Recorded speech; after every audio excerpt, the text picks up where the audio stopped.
Você se considera uma pessoa honesta, íntegra? E se eu te dissesse que existe alguém para quem você mente todos os dias, várias vezes ao dia, e essa pessoa é você mesmo? Olá, exploradores da mente, e bem-vindos de volta ao Psique Revelada.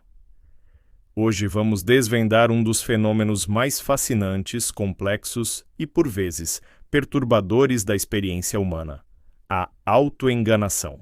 Por que, mesmo buscando a verdade, tantas vezes escolhemos nos iludir? Que mecanismos inacreditáveis nossa própria mente utiliza para construir essas realidades alternativas? E mais importante, essa autoenganação é sempre nossa inimiga. Ou pode haver uma ciência surpreendente por trás de suas funções? Preparem-se, porque ao final deste vídeo, a forma como você enxerga suas próprias verdades e desculpas pode nunca mais ser a mesma. Vamos mergulhar na ciência da autoenganação. Afinal, aqui no Psique Revelada, buscamos sempre aquela profundidade reveladora com arte simbólica, para iluminar os cantos mais escuros da nossa psique. Para começar, o que exatamente é autoenganação?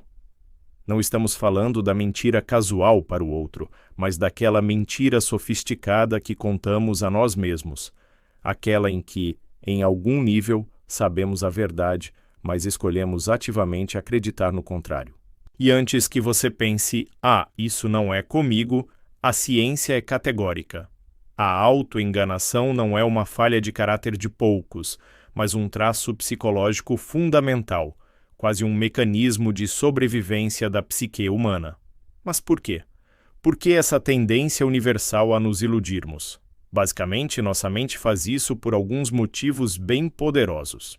Primeiro, para proteger nossa autoestima. Queremos nos sentir bem conosco, mesmo quando nossas ações não são lá muito exemplares, não é mesmo? Segundo, para reduzir ansiedade e medo. É uma forma de evitar o desconforto de verdades dolorosas ou aquelas realidades que nos assustam profundamente. Terceiro, para manter a esperança e uma sensação, mesmo que ilusória, de controle. Isso nos ajuda a continuar em frente, mesmo quando as chances parecem pequenas. E acredite ou não, até para facilitar a interação social. Às vezes, para mentirmos de forma convincente para os outros, precisamos primeiro nos convencer da nossa própria história. Engenhoso, não? E é aqui que a coisa fica realmente inacreditável. Nossa mente possui um verdadeiro arsenal de táticas para manter a autoenganação funcionando. Vamos conhecer alguns dos principais soldados dessa complexa operação interna, todos eles bem documentados pela psicologia. Começando com a famosa dissonância cognitiva, brilhantemente descrita por Leon Festinger. Sabe quando nossas ações entram em conflito direto com nossas crenças e valores? Isso gera um desconforto imenso. Para aliviar essa tensão, ou mudamos a ação ou mudamos a crença. E convenhamos, mudar a crença ou a percepção da realidade costuma ser o caminho mais fácil. Pense no clássico exemplo do fumante que sabe de todos os riscos à saúde, mas para continuar fumando, diz a si mesmo: meu avô fumou a vida toda e viveu até os 90 anos, ou eu só fumo socialmente, não sou realmente viciado. A mente, literalmente, reescreve a narrativa para justificar o comportamento. Depois temos o viés de confirmação, uma armadilha mental bastante comum. É a nossa forte tendência a buscar, interpretar e até lembrar de informações que confirmam aquilo em que já acreditamos, enquanto convenientemente ignoramos ou minimizamos tudo o que contradiz nossas convicções. Um exemplo claro são as pessoas que só consomem notícias e informações de uma única vertente ideológica. Elas se sentem constantemente confirmadas em suas visões, mesmo que existam fatos robustos apontando para outras direções. E que tal o raciocínio motivado? Esse é sutil e poderoso. Aqui usamos toda a nossa capacidade intelectual não para chegar à verdade mais lógica ou factual, mas para defender uma conclusão que lá no fundo já queremos que seja a verdadeira. É como se o desejo moldasse o raciocínio. Pense em investidores que se apegam desesperadamente a qualquer sinal positivo sobre uma ação que está claramente em queda livre, ignorando todos os alertas e análises negativas. O desejo de que o investimento dê certo distorce a percepção da realidade. Temos também a negação, talvez a forma mais direta de autoenganação. É simplesmente recusar-se a aceitar uma realidade desconfortável ou dolorosa. Alguém que recebe um diagnóstico médico preocupante e age como se nada tivesse acontecido, ou que ignora sinais claríssimos de um problema sério em um relacionamento. A verdade está ali, mas a mente se recusa a vê-la. E não podemos esquecer do viés de autosserviço, o famoso self-serving bias. É aquela nossa tendência, bastante humana, de atribuir nossos sucessos a fatores internos. Eu sou brilhante. Meu esforço valeu a pena. E, por outro lado, culpar fatores externos pelos nossos fracassos. O professor não gosta de mim, o mercado está terrível, foi azar. E esses são apenas alguns exemplos. A complexidade e a sofisticação com que nossa própria mente nos protege de nós mesmos é, para dizer o mínimo, absolutamente impressionante. Mas aqui surge uma questão crucial. Será que a autoenganação é sempre a grande vilã da nossa história psicológica? A resposta, como quase tudo que envolve a psique humana, é bem mais complexa. Podemos dizer que a autoenganação tem duas faces, como uma moeda. De um lado, ela pode sim ter funções adaptativas surpreendentes.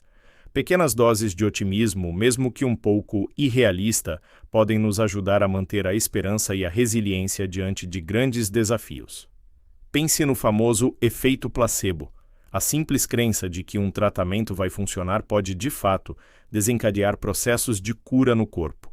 Acreditar que somos um pouquinho melhores ou mais capazes do que realmente somos, o que os psicólogos chamam de ilusões positivas, pode nos dar aquela coragem extra para tentar coisas novas, persistir diante de obstáculos e, quem sabe, até mesmo alcançar o sucesso. E em situações de estresse extremo ou trauma, não processar toda a dureza da realidade de uma só vez pode ser um mecanismo de sobrevivência temporário, uma forma da mente nos proteger de um impacto emocional paralisante. Mas, e este é um grande mas, é aqui que mora o perigo.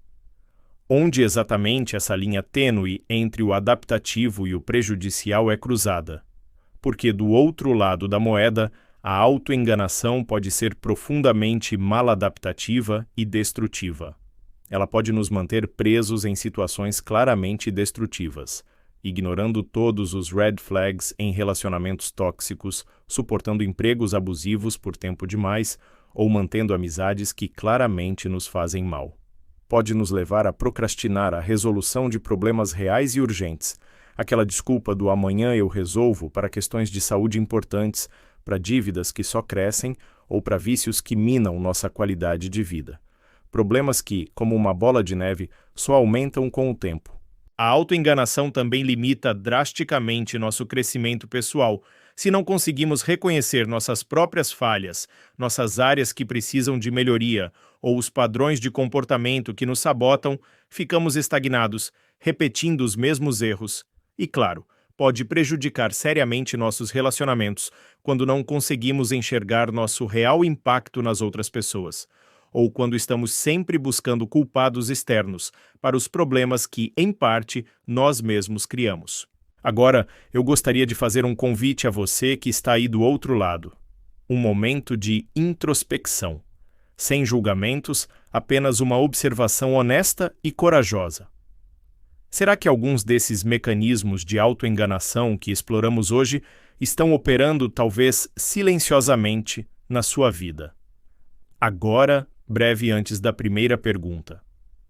Pense um pouco. Quais são aquelas verdades inconvenientes que você costuma varrer para debaixo do tapete na sua vida pessoal ou profissional? Você se pega frequentemente justificando comportamentos que lá no fundo você sabe que não são os ideais para você ou para seus objetivos de vida? Quais são as mentirinhas, aquelas desculpas confortáveis que você conta a si mesmo sobre sua saúde, seus relacionamentos, seu trabalho, seus estudos ou até mesmo sobre aqueles sonhos que você deixou de lado. E quando alguém, talvez um amigo ou familiar, te dá um feedback honesto que te incomoda, qual é sua primeira reação? É buscar argumentos para se defender e invalidar o que foi dito, ou você consegue parar e refletir?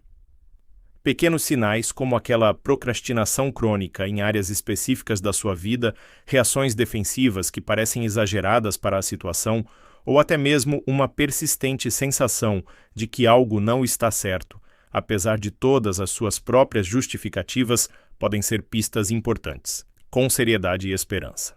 E o impacto de não olhar para isso. A autoenganação pode ser o véu sutil que te impede de viver uma vida mais autêntica, de alcançar seu verdadeiro potencial, de curar feridas antigas e de construir relações mais genuínas e profundas. Então, como vimos hoje, mentir para nós mesmos é uma dança incrivelmente intrincada da psique humana. É uma ferramenta poderosa, às vezes surpreendentemente útil para a nossa sobrevivência emocional em certos momentos, mas frequentemente se torna um obstáculo significativo para o nosso crescimento e para a nossa felicidade genuína a longo prazo. A ciência por trás de como e por que fazemos isso é de fato inacreditável em sua complexidade e, ao mesmo tempo, profundamente reveladora sobre o que significa ser humano. Reconhecer nossas próprias tendências à autoenganação não é de forma alguma um convite à autocondenação ou à culpa. Pelo contrário, é um chamado corajoso à autoconsciência. A verdadeira liberdade da psique, o verdadeiro psique revelada, começa quando temos a ousadia de olhar para além das nossas ilusões mais confortáveis e perguntar com honestidade brutal: o que é realmente verdade para mim? E como posso viver de acordo com essa verdade? E você? Qual dos mecanismos de autoenganação que discutimos hoje mais te surpreendeu ou te fez pensar?